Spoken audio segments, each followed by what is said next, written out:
간평 기초련 하고 있는데 따라올 만하죠. 평가할 만합니다. 절대 이거 남들이 다 포기할 게 아니라 우리는 고득점을 해야 됩니다. 예. 자, 그러면 이제 이어서 지난 시간은 제도상 분류 4가지를 보았고요. 자, 이번 시간은 나머지 업무 기술상 분류를 보겠습니다. 첫 번째, 단독평가와 공동평가는 평가사의 수를 말합니다. 그러니까 한 사람이 평가한다. 1인이 하면 단독평가가 되고요. 공동평가는 2인 이상입니다. 여러 명. 그러면 대개 평가는요, 단독평가가 대부분입니다. 그런데 공동평가는 예외적인 경우인데, 예외적인 경우. 어떨 때 2인 이상, 2인이 공동평가하느냐 하게 되면 주로 보상평가예요. 보상평가. 예를 들어서 어느 지역 공공사업 하는데 보상금 매긴대요. 그럼 한 사람이 평가하게 되면 아는 관계라면 많이 올려주거든요. 그러니까 보상평가는 평가의 신뢰도를 높이기 위해서 신뢰도를 높이자. 그래서 평가사 A하고 B가 2명이 있어요. 평가합니다. 그러면 만약 평가사가 이 보상금 10억이네. 10억이네. 그러면 B가 평가하니까 12억이라. 다룰 수 있잖아요. 그러면 평균치, 평균치가 11억 되겠죠. 그러면 요거 나누기 2 해가지고 산술평균 11억으로 보상금 나간단 말입니다. 보상금이. 만약에 14억이다. 이 사람이 돈 먹는 거죠. 그죠? 너무 과다평가하니까. 그러니까 요 차이가 30% 초과해버리면 30% 초과하게 되면 뭔가 문제가 있다. 안 돼. 다시 평가해. 재평가 들어가는 거예요. 그래서 보통 이 보상평가는 항상 30% 범위 내에서 이렇게 둘이서 평가해서 나누기 하는 거예요. 그럼 현실적으로 14억이다. 이런 문제가 생길까요? 안 생길까요? 30% 초과하는 경우. 안 생깁니다. 왜? 다 짜고 치는 고스톱이니까. 그러니까 평가해버리면 이렇게 했으니까 이 선에서 대충 유도리 있게 하기 때문에 30% 초과하는 경우는 거의 없어요. 거의 없습니다. 우리는 되게 단독평가 일반적인데, 예외적으로 보상평가는 이제 2명이서 하는구나. 이렇게 이해하시면 돼요. 우리 책을 보시면 이게 588페이지죠. 보게 되면 네모 3번 수에 따른 분류가 1번, 2번, 3번 있죠. 단독평가, 2번 합의제평가, 3번 복수평가. 그러니까 2번, 3번 묶어주고 같은 말입니다. 2번, 3번 합의제평가, 공동평가, 복수평가 다 똑같은 말입니다. 일단 이해만 하시고 얘는 시간은 거리가 멀어요. 이해만 하시면 돼요. 다음에 현황, 조건부, 기한부, 소급평가. 우리 책은 몇 페이지입니까? 앞페이지죠. 앞페이지 보시면 586페이지예요. 나옵니다.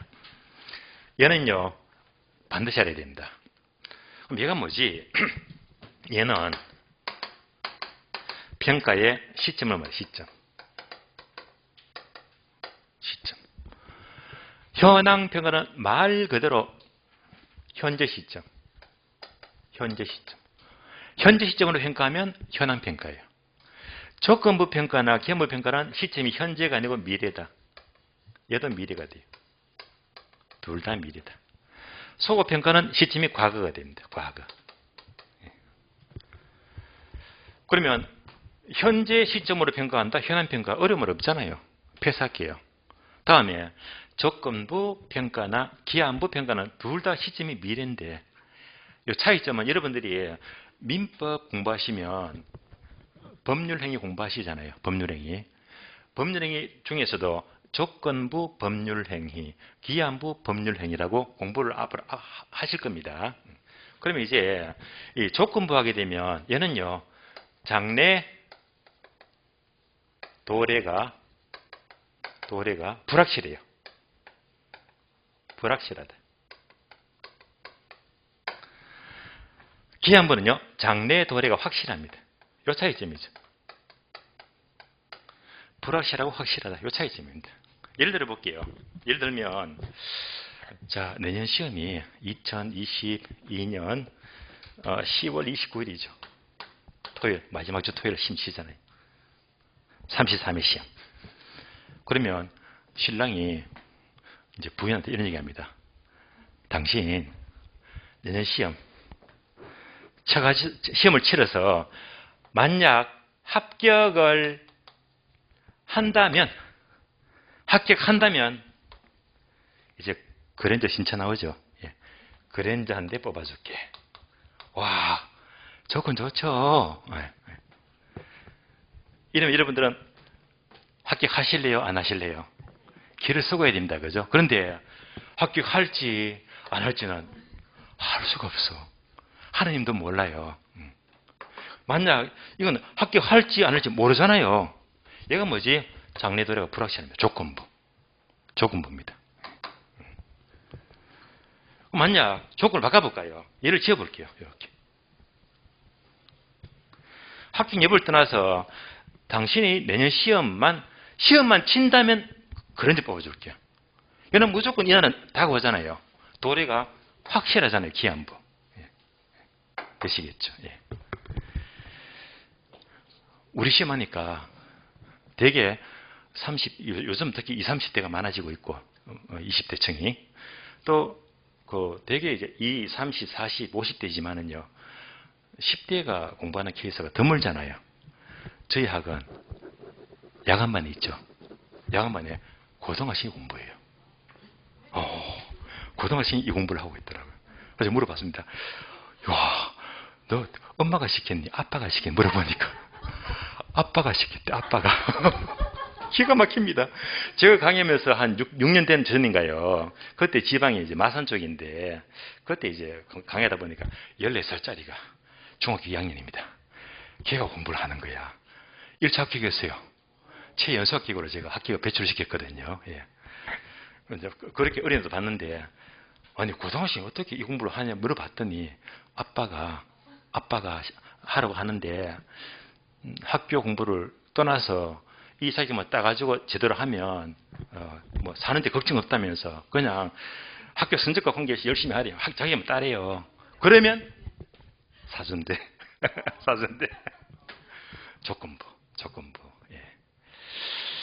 이 심하게 되면 정말로 10대 애들 하는 거는 이제 사실 본인 자유라고는 보기 어려워요. 분명히 이제 엄마나 아빠가 시킨 거라고 봐야 되겠어요. 그런데 이런 사례도 있어요. 여러분들이 따로 심심할 때 빌사남 들어봤습니까? 네, 지금은 이제 유명인이 됐어요. 빌딩을 사랑하는 남자, 빌사남. 예. 얘가 이제 이분이 현재 이제 30대 중반은 됐을 거예요.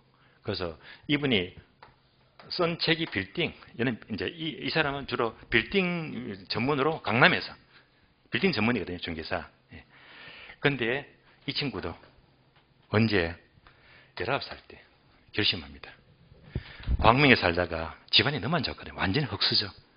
너무 안 좋았는데, 야, 내가 이 힘든 형편에 그냥 남들처럼 대학교 들어가면 정말로 너무 어려우니까 인생이 자칫 힘들어질 것 같아서 대학 진학 포기합니다.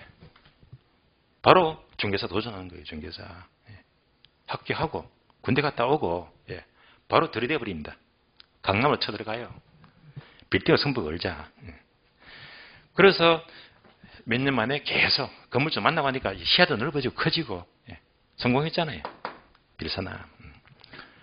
요도 이제 동기가 대학교보다 진짜 큰 부자 되려면 중개사가 좋다. 성공 케이스예요. 제가 좋아합니다. 그리고 혹시 시간 나시면 그냥 유튜브 검색란에다가 빌사남 치게 되면 이분 빌딩에 대한 거 많이 나와 있거든요. 심심할 때 보시면 참고 도움 될 거예요. 근데 이분이 최근에도 제가 예스24를 딱 검색해 보니까 알라딘하고 둘 다 자주 이제 검색하는 편인데 이분이 쓴 책이 또 신간이 나왔더라고요. 지금 주문했어요. 아마 내일 가면 적었습니다. 이 책이 도착돼 있을 거니까. 내일 도착되거든요. 그래서 빌사님이 쓴 중개. 내가 이렇게 중개를 성공했다. 예. 그 책을 보니까 이제 쉽게 말하면 자기가 성공한 사례를 자서전 깨기잖아요. 그래서 일단 이분 쓴 책도 저도 중개 현업, 중개겸 컨설팅 하고 있으니까 아무래도 많은 유용한 팁이 안 되겠나 싶어서 일단 질러버렸어요. 내일 도착이 되면 제가 읽어본 다음에 내용이 정말 좋으면 여러분한테 추천할 거고요. 에이, 그렇다 하면 그냥 지나갈 겁니다. 아시겠어요? 예. 저도 아주 기대를 하고 있습니다. 야, 젊은 친구가 어떻게 10년 만에 진짜 어마어마하게 강남을 주무르면서, 예, 비서남, 예. 대단하더라고요. 예. 요즘에 이제 어떻게 된 건지, 스펙, 옛날에 시대가 너무 빠르게 변하니까, 특히 이제 미국도 그렇잖아요. 최고의 대학 나와도 성공하는 거 아니잖아요. 정말로 이제 최고의 CEO들을 보게 되면 하버드대학에 자퇴하고, 빌 게이츠처럼 자퇴하고 말이지. 앞으로 우리나라 마찬가지인 것 같아요. 꼭 뭐 SKY 대학이 최고다. 그건 옛날 얘기고요. 요즘 대기업이 공채도 또 잘 안 하잖아요. 하다 보니까 이 스펙보다 이 실력이 중요한 거예요. 어떻게 이제 빠른 변화를 타고 어떻게 자기 갈 길을 정하느냐. 그런 거 보게 되면 빌선한 경우도 빨리 잘 움직인 것 같아요. 참 부러운 친구잖아요. 예. 자, 그래서 이제 현황평가 지금 보고 있습니다. 현재 시점이다. 조건평가도 설명드렸고 기한부 설명드렸고, 그러면 소거평가는요, 과거 시점이다. 주로 과거 시점이라면 주로 상속 받을 때, 그때 몇 년 전으로 소급해서 그때 시점으로 평가하잖아요. 자, 해서 시점에 따라서 이렇게 네 가지로 구분되는데, 여기까지는 쉬운 겁니다. 쉬운데 이제 중요한 겁니다. 뭐냐? 시점은 시점인데 어떤 시점이다? 기준 시점이다. 얘는 출제가 잘 돼요. 얘는 꼭 알아야 된다. 기준 시점. 제목 그대로 감정평가의 기준이 되는 시점입니다. 기준 시점. 그래서 이제 여기서 무엇을 한 번 더 이해하자? 기준 시점입니다. 지금부터 기준 시점을 따로 설명을 드릴게요. 기준 시점. 자, 기준 시점입니다.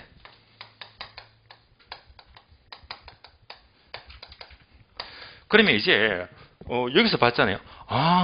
감정평가는 과거, 현재, 미래 모든 시점을 기준으로 평가할 수 있습니다. 그래서 기준 시점은 과거가 될 수 있고 현재가 될 수 있고 그리고 미래 언제든지 가능합니다. 근데 가장 많은 게 현재죠. 현재. 현재 가격이 많잖아요. 그래서 이제 합치게 되면 기준 시점 현재 이런 말이 따라 붙습니다. 보통 이런 말이 없다 치더라도 주로 기준 시점 현재를 말해요. 현재. 그러면 첫 번째, 얘가 중요한 거예요. 기준 시점이 뭐냐? 시험이 잘 나와요. 바로 가격 조사 완료 일자가 돼요. 기준 시점은 감정평가의 기준이 되는 시점인데 정확히 말하면 가격 조사 완료 일자를 가리킨다. 시험이 잘 나옵니다. 중요하니까 많은 수험생들이 기준 시점은 가격 조사 완료 일자다 암기하고 땡 끝 끝나는 거예요. 응용을 못해요. 그럼 예를 제가 설명을 드리겠습니다. 예를 들어 볼게요. 12월 1일 감정평가를 의뢰 받았습니다. 의뢰인이 법인에 와서 평가 좀 해주세요. 그런데 이 땅이 제주도 땅이에요. 제주도 땅이다. 그러면 자, 서울에서 제주도 땅을 평가하려면 감정평가사가 비행기 타고 제주도까지 가야 됩니다. 현장에 가야 됩니다. 그래서 12월 4일부터 6일까지 3일 동안 2박 3일이죠. 3일 동안 제주도 가서 현지 조사를 해요. 현지에 가서 현지 조사. 이것은 뭐랍니까? 여러 가지 가격 관련 자료를 수집 검토합니다. 자료를 전부 다 모으는 거예요. 그리고 다시 서울 들어왔어요. 사무실 들어와서 12월 8일 날 전부 다 종합해서 가격을 결정합니다. 그래서 감정평가 보고서를 작성합니다. 보고서를 작성해요. 이 보고서 내용 보니까 이 땅이 얼마냐? 이게 10억 나왔네. 자, 감정평가 금액은 10억입니다. 보고서를 작성해요. 작성해서 12월 10일 날 감정평가 보고서를 제출합니다. 자, 그러고 보니까 시점이 5개 나왔잖아. 하나, 둘, 셋, 넷, 다섯. 이때 이 땅값이 10억이라면 이때 10억의 기준 시점은 하나 1번, 2번, 3번, 4번, 5번 몇이 될까 이 말입니다. 1일, 4일, 6일, 8일, 10일 언제쯤 될 것 같아요?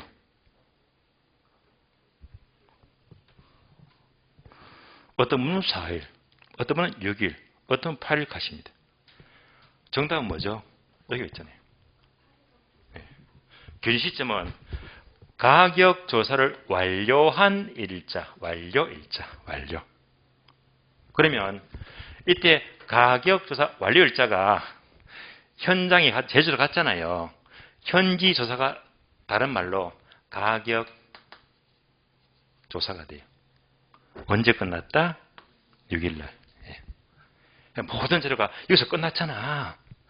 이걸 전부 다 종합해서 분석하니까 이때 이 자료를 갖고 판단하니까 10억이 나온 거야.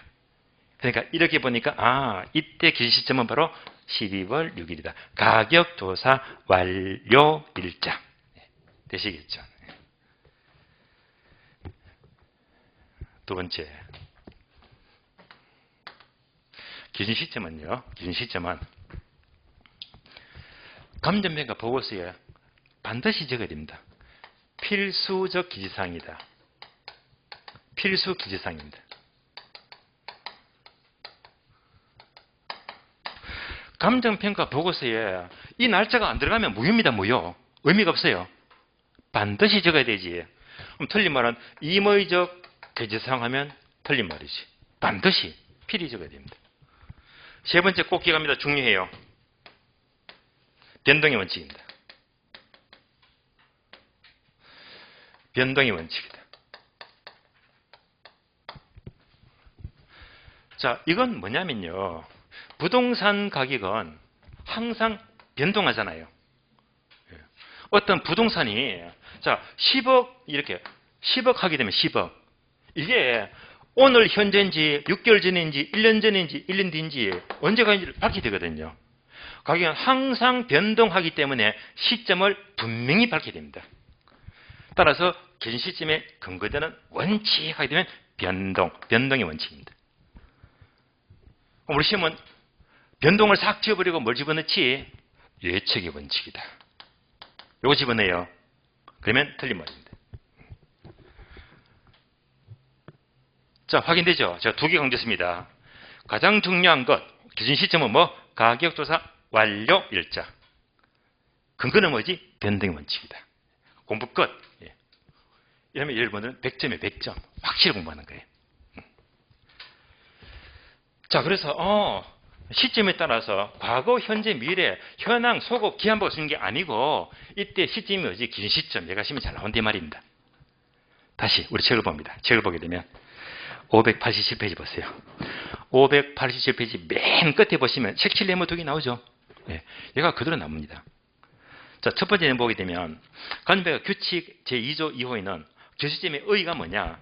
기준시점이란 감정평가액을 결정하는 기준이 되는 날짜, 시점은 기준시점. 예, 어려움 어렵고. 두 번째 네모 있죠. 자, 규칙 제9조 제2항 기준시점 두 줄 나있잖아요. 요거 별표하세요. 별표. 중요합니다. 그대로 시험 지문 나와요. 첫 줄 기준시점은 대상 물건의 밑줄 하세요. 가격조사 완료 날짜 밑줄. 가격조사 완료 날짜로 한다. 설명 들었습니다. 설명 들었고. 예외, 다만 기준시점을 미리 정했을 때 얘가 뭐죠? 미리 정한다. 이거잖아요. 주로 현재인데 주로 현재죠. 현재. 근데 어린이 나는 상속 때문에 2년 전으로 평가해 주세요. 나는 만약 건물 철거를 전제할 수 있잖아. 철거를. 그래서 철거를 전제로 한다면 또 시점 미래가 될 거니까 얘는 미리 정하는 게 뭐냐. 미리 정한다는 게 과거나 미래를 말해.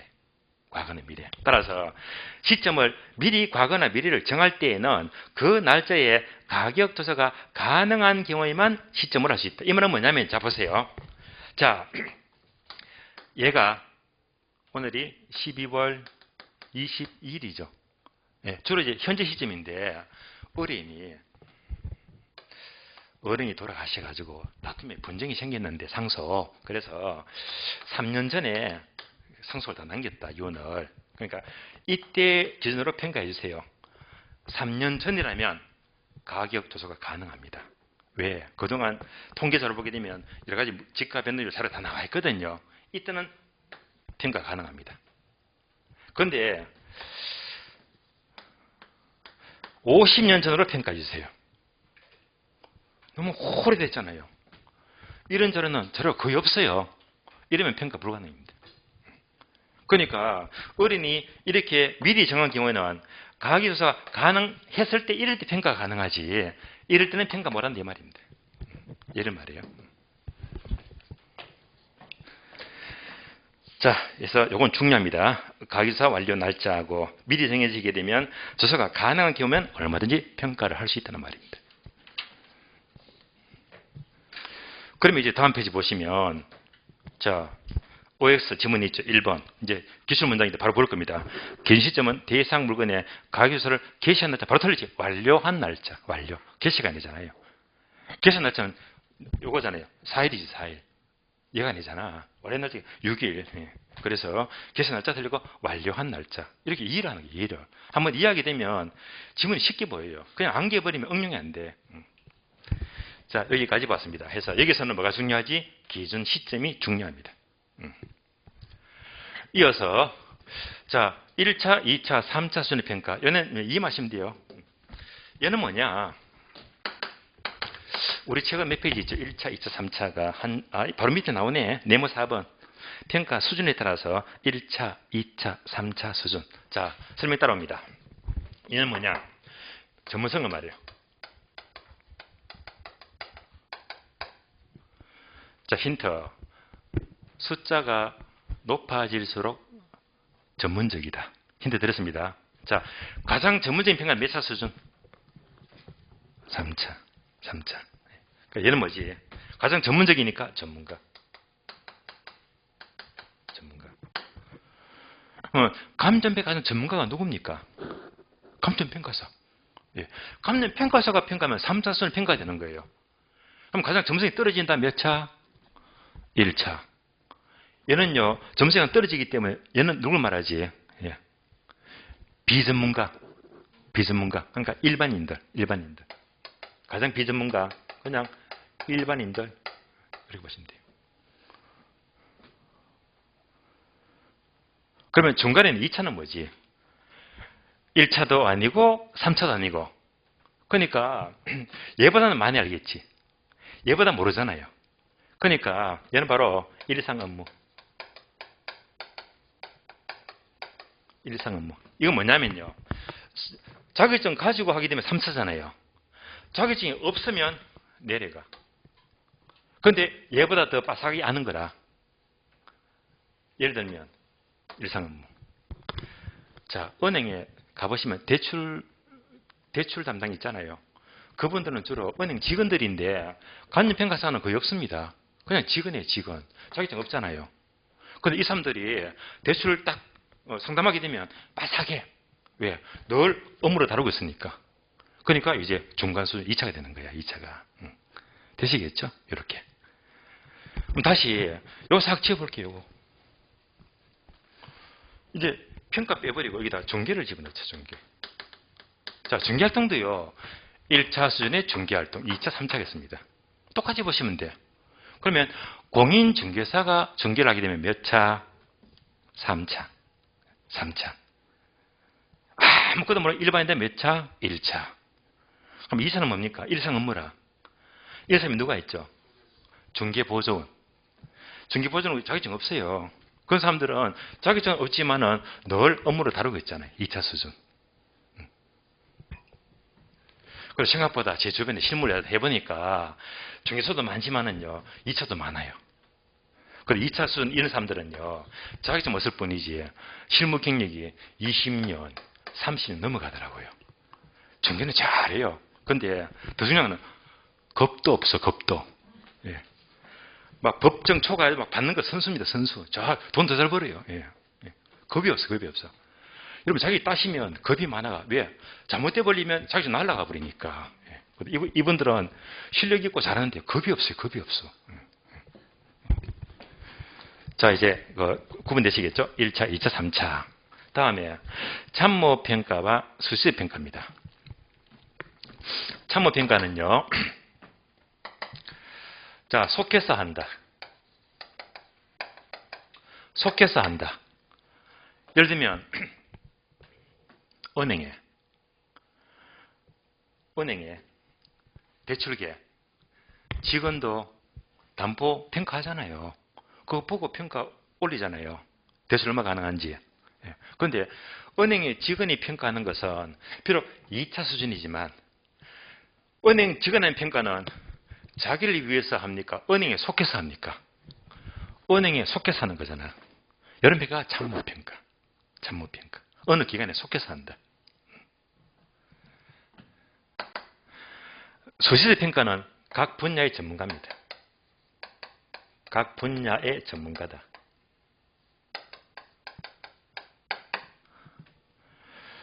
자, 얘는요. 전문가가 평가하면 3차 수준 평가잖아요. 그런데 이 전문가는 감정평가사는 아니에요. 예를 들면 이겁니다.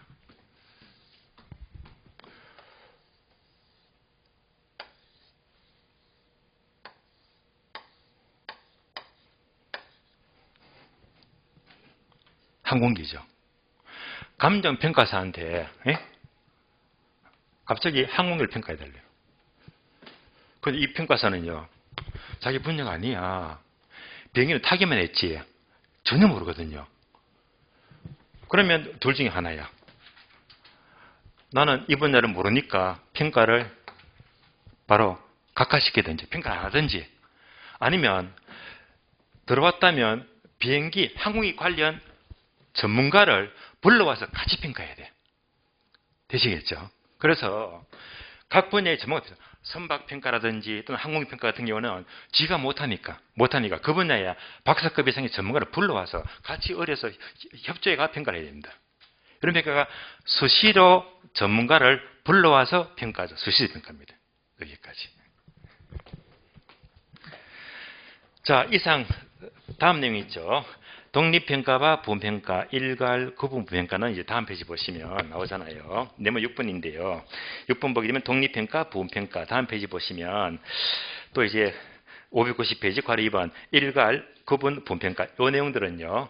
따로 이제 1월 넘어가서 정규 진도에서 설명을 하나하나 드리도록 하겠습니다. 자, 평가 분류 전반적으로 설명을 드렸고요. 그럼 이제 다음 차트 넘어가요. 다음 차트. 다음 차트 보시면 594페이지. 594페이지입니다. 차트 2장. 부동산 가치 이론. 자, 드디어 나왔죠. 부동산 가격 형성 원리입니다. 부동산 가격 형성 원리. 자, 지금부터 뭘 공부하느냐? 이제 지금부터 중요합니다. 되게 어려워요. 그게 세 가지인데, 발생 요인, 형성 요인, 재원칙이고. 이 흐름을 이제 어떻게 공부한다? 숲을 보자. 전체를 봐야 됩니다. 전체를. 그런 책 보시면 하도 몰라요. 아무리 읽어도. 그래서 절대 나무 한 그루를 보지 말고 전체를 보는 안목을 키워야 됩니다. 지금부터 전체를 제가 그려드리겠는데요. 지금부터 가격 형성 원리를 봅니다.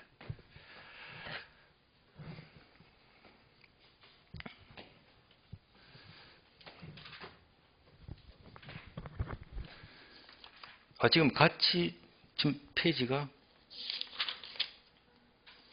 594페이지죠, 그죠? 지금 이거네요. 의의 받고 필요성 받고 기능 분류. 요 파트 보고 있잖아요. 그러면 이제 여기서 보시면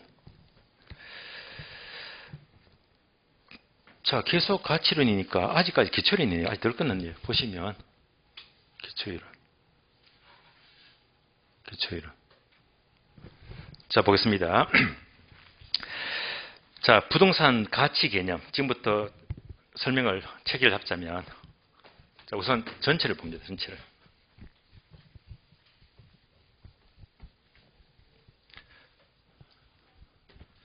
자, 감정평가를 한다는 것은 부동산 가격 구하는 작업입니다. 그러면 부동산 가격은 어떻게 이루어질까? 부동산 가격 형성 원리. 이 파트가 우리 책을 보게 되면 바로 차트 2장 부동산 가치 형성 원리 가치입니다. 그럼 책 제목은요. 가치이 있는데 저는 가격이라고 썼잖아요. 가격. 이거 되게 헷갈립니다. 그러면 자 여러분들 통상적으로 중개업소 가든지 은행 가든지 이제 부동산에 대한 흐름을 묻게 되면 자 이 부동산 가격 얼마입니까? 라고 묻습니까? 이 부동산 가치 얼마입니까? 라고 묻습니까? 가격 묻잖아요. 우리는 가격에 익숙해졌거든요. 그럼 보통 이제 가격에 익숙해졌어요. 근데 이 가격이 뭐냐면 가격이. 이 가격이 감정평가사가 구하는 가격입니다. 아시겠어요? 감정평가. 예. 그래서 정확히 말하면 이 꼴 시장가치예요. 감정평가사가 부동산 가격 구한다는 것은 바로 시장가치를 구하는 겁니다. 시장가치. 그러면 종전 옛날 규칙은요. 시장가치와 똑같은 말이 정상가격이었거든요. 평가사고는 가격은 시장가치나 정상가격이 똑같은 말이 얘는 옛날 규칙이고 얘가 이렇게 개정되었어요. 바뀌어졌습니다. 그럼 보겠습니다. 평가사는 시장가치 구하는 게 시장가치나 정상가격 구한 것인데 시장가치, 정상가격 같은 말인데 앞에 자를 무시해버리고 이제 가치하게 되면 시장가치. 평가사 구하는 가격은요 정상가격입니다. 그래서 이제 자 제가 부동산 가격이 되면 무슨 가격? 정상가격. 가치는 무슨 가치? 시장가치. 그래서 평가사 구하는 게 시장 가치를 구하는 게 바로 가격 구한다고 부르거든요. 그래서 이제 가치를 쓰나 가격 쓰나 그냥 그래 같이 보시면 돼요. 그래서 우리 목차가 부동산 가치 돼 있죠. 저기 말하면 시장 가치인데 시장 가치는 가격을 말해요. 평가사는 가격입니다. 그래서 제가 칠판에 쓰더라도 부동산 가격 하더라도 시장 가치구나라고 보시면 돼요. 그러니까 책에 따라서 큰 차이는 없는데 다시 말하면 가격 이론 하나 가치는 하나 똑같은 말입니다. 이때 가치는 시장 가치를 말해요. 자, 그래서 먼저 1절 보게 되면 부동산 가치 또는 가격의 기초이론. 지금부터 내용이 많이 어려워요. 이 파트를 어떻게 하느냐. 지금부터는 이제 숲을 봐야 돼요. 숲을 보자. 숲을 어떻게 보느냐. 숲을 보지 않으면 이해가 안 돼요. 숲을 봐야 됩니다. 이 파트를 좀 쉽게 이해하시려면 숲은요. 제가 네모를 한 4개 좀 그릴게요. 네모.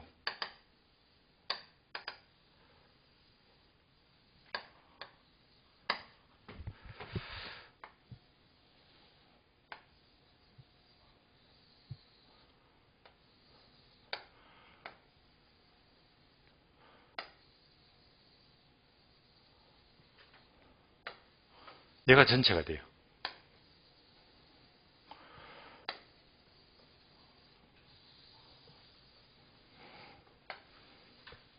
얘가 전체 그림입니다.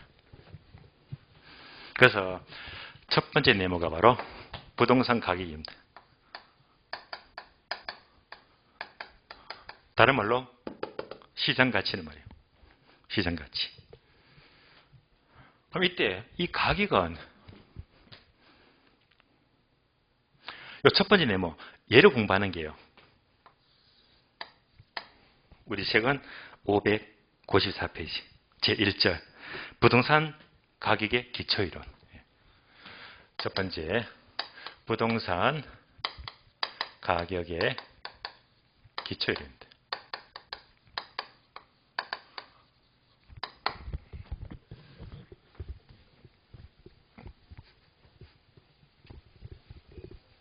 그럼 여기서 뭘 공부하느냐.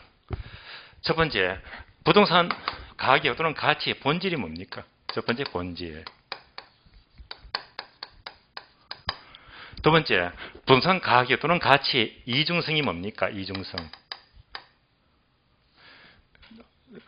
또 이중성 따로 보겠고요. 먼저 부동산 가치 그리고 가격의 차이점. 이래 보죠. 양대의 차이점이 뭐냐? 세 번째가 부동산 가격의 이중성이 뭐냐?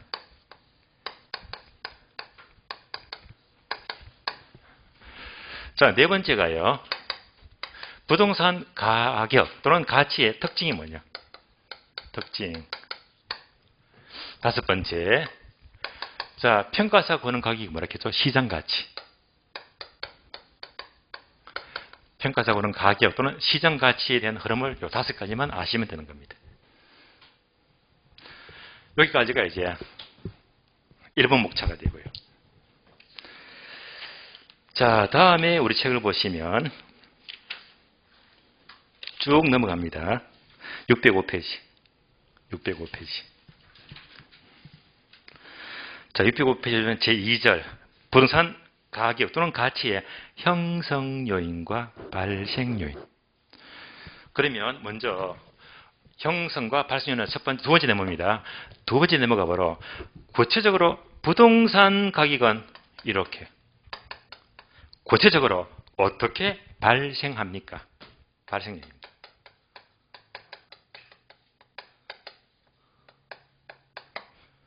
발생 요인. 얘를 두 번째 공부하는 거예요. 2번.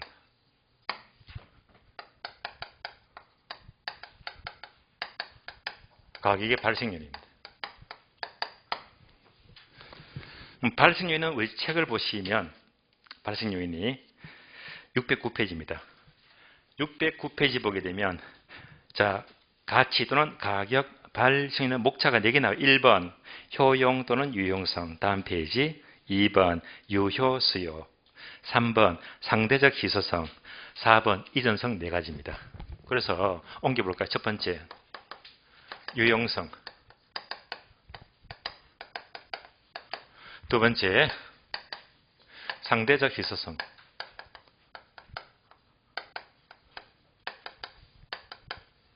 세 번째가 유효수요.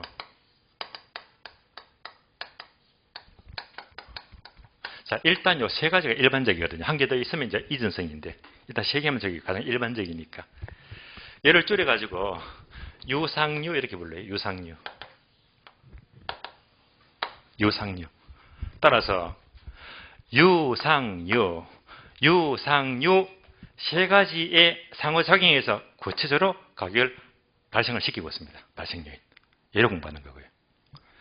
다음에 발생 요인, 유상 요인 또 영향을 미치더라.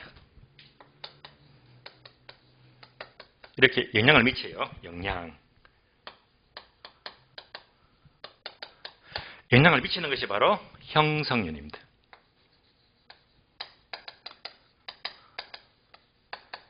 형성 요인. 얘가 세 번째.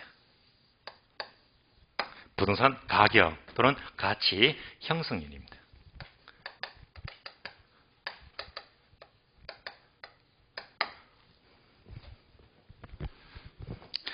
자, 형성 요인이 우리 교재는 605페이지부터 나옵니다. 605페이지. 형성 요인. 그래서 한 장 넘기니까 자, 먼저 괄호 2번 일반적 요인. 오른쪽 페이지 3번 지역적 요인. 한 장 넘기니까 4번 개별적 요인 세 가지입니다. 첫 번째 일반 요인. 두 번째 지역 요인. 세 번째가 개별 요인입니다.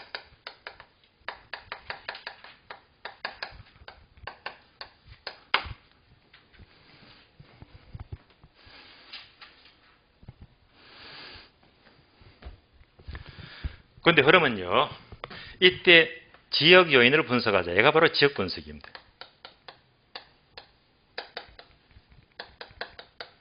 개별 요인을 분석하자. 개별 분석입니다. 얘가 중요하다고 했죠.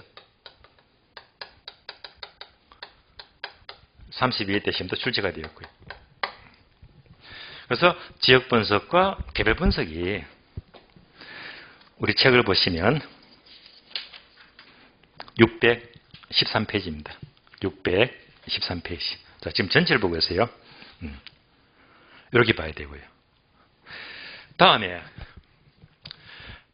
이것도 세 가지죠. 일반 지역 개별요인인데 줄여가지고 일반 요인, 지역 요인, 개별 요인, 일지계. 일지매가 아니고 일지계 세 가지입니다. 일지계.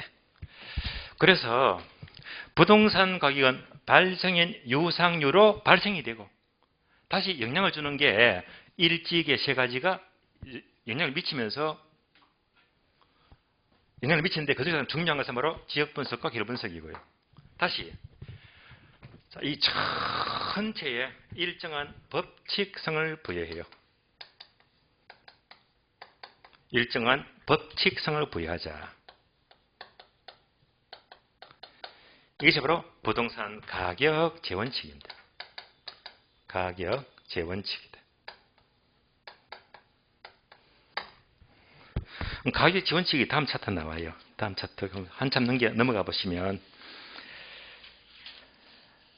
627페이지입니다. 627페이지 보시면 제4절 가격 재원칙이 크게 13가지. 얘가 13개 재원칙입니다. 자, 이거는 순서로 공부해야 됩니다. 가격의 기초로 인해서 여러 가지를 공부한 다음에 발생인 유상률, 다음에 형성요인 일지계, 다음 13개 원칙입니다. 이 순서대로 해서 가격이 이렇게 이루어진다는 말입니다. 하나씩 봐야 되는 거예요.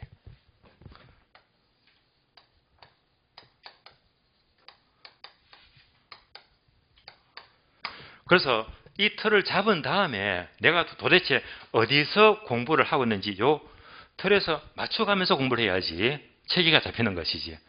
이 틀도 없이 그냥 책만 읽게 되면 도무지 감이 안 잡혀요. 자, 그러면 이제부터 처음부터 봅니다. 가격의 기초입니다.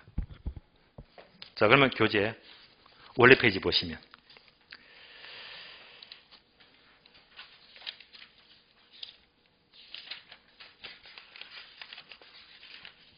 594페이지죠. 594페이지. 부동산 가격의 기초 이론. 먼저 1번. 부동산 가치 또는 가격의 개념. 얘가 본질입니다. 본질. 본질입니다. 가치 또는 가격의 본질. 자, 그러면 부동산 가치란 밑줄 하세요. 부동산을 소유함으로써 발생하는 장래 유형 무형의 권리와 이익의 현재 가치다. 이거 밑줄 하시고요. 자, 이제 하나씩 봅니다.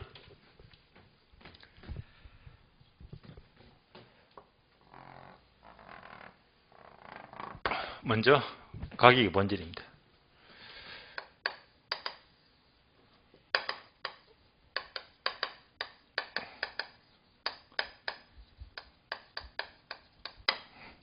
자, 이때 가격은요, 다른 말로 시장 가치죠. 예, 시장 가치.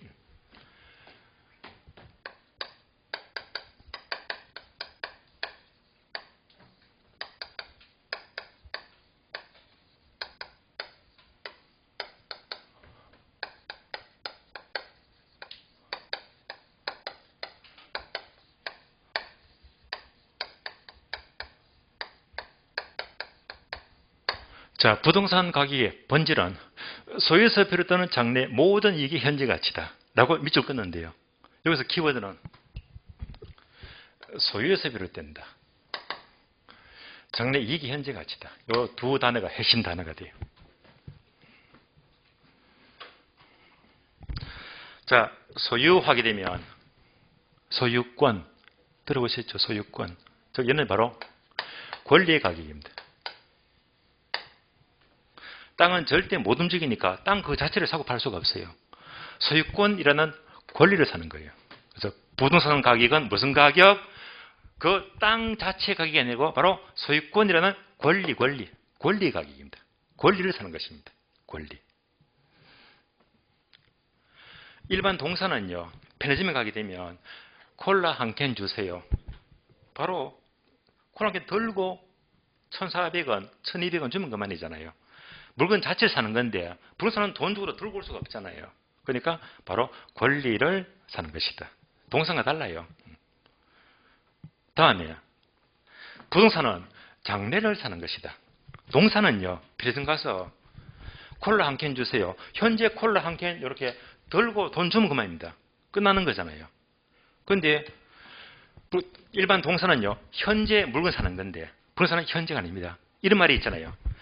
부동산을 사는 것은 어제를 사는 것이 아니에요. 오늘을 사는 것이 아니에요. 바로 내일을 사는 것이다. 부동산은 그 미래가치, 장래가 중요합니다. 장래가 중요해요. 그래서 장래를 사는 것이고, 장래에 발생하는 모든 이익의 현재 가치가 바로 부동산 가격의 본질입니다.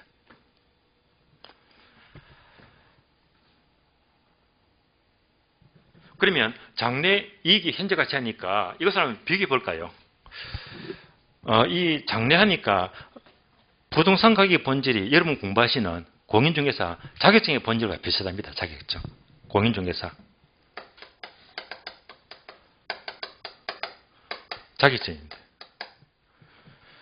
이것도 따지고 보면 장래 가치가 중요한 거예요. 예를 들어 볼게요. 자, 연령층은 많지만은요, 한 40세고 40세. 자, 40세가 되어서 이제 합격합니다. 중개사는 정리는 없잖아요. 언제까지 하실래요? 언제까지? 몇 살까지? 80요. 좋다. 80, 한 70 잡을게요. 70. 70 정도. 네. 그러면 40세 때 합격하면 30년 동안 활동할 수가 있어요. 그러면 이제 이 자격증 여러분이 합격했습니다. 했으면 이렇게 한번 상상을 해볼까요? 여러분이 중개법 공부하시면 자격증은 대여 금지, 양도 금지잖아요. 대여는 양도가 안 돼요. 만약 공인중개사 자격증이 대여도 가능하고 양도가 가능하다면, 팔 수 있다면 과연 내가 자격증을 얼마에 팔까? 상상해 볼까요? 그러면 예를 들면 1,000만 원. 너무 적죠? 3,000만 원. 아니야, 5,000만 원. 에이, 1억. 3억이다. 뭐 더 커도 좋아요. 그래서 이제 상상해 봅니다. 자, 그래서 얼마에 팔지? 자, 합격했습니다, 여러분들이. 우리 앞에 총각이시죠? 얼마에 팔 겁니까? 얼마에? 얼마? 내가 합격했다면, 판다면?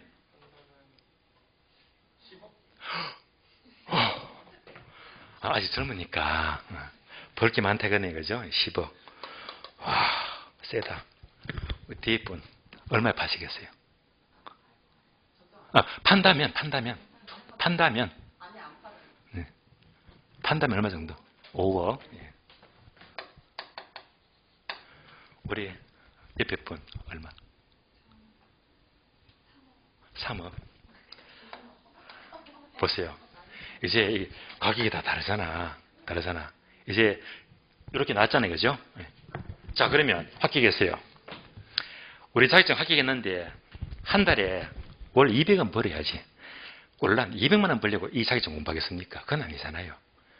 그래서 이 자격증 활용하게 되면 하다못해 월 500원 벌어야지. 500 많은 거 아니거든요. 500 번다고 가정해봐요. 500 번다. 자, 월 500입니다. 만약 자격증을 땄는데 계속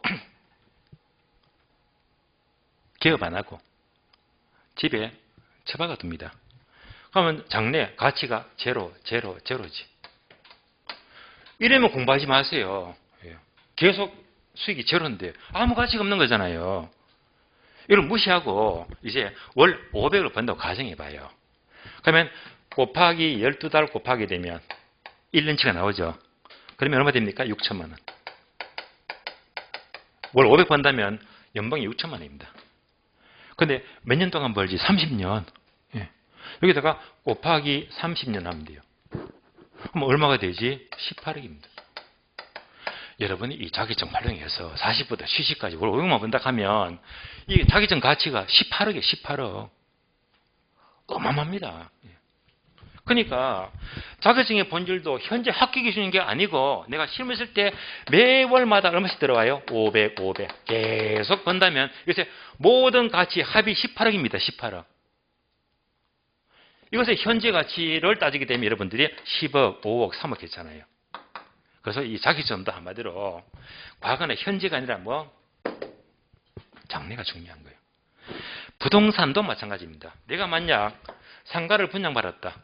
경매받았다. 뭡니까? 매달 임대료 받아요. 임대료. 그러니까 이게 무슨 가치? 미래가치. 이 모든 미래가치의 장래 이익의 모든 현재 가치가 부동산 가격 또는 가치의 본질이 되는 거예요. 자, 결론. 부동산 가격은 일반 동산과는 다르다. 다른 게 뭐죠?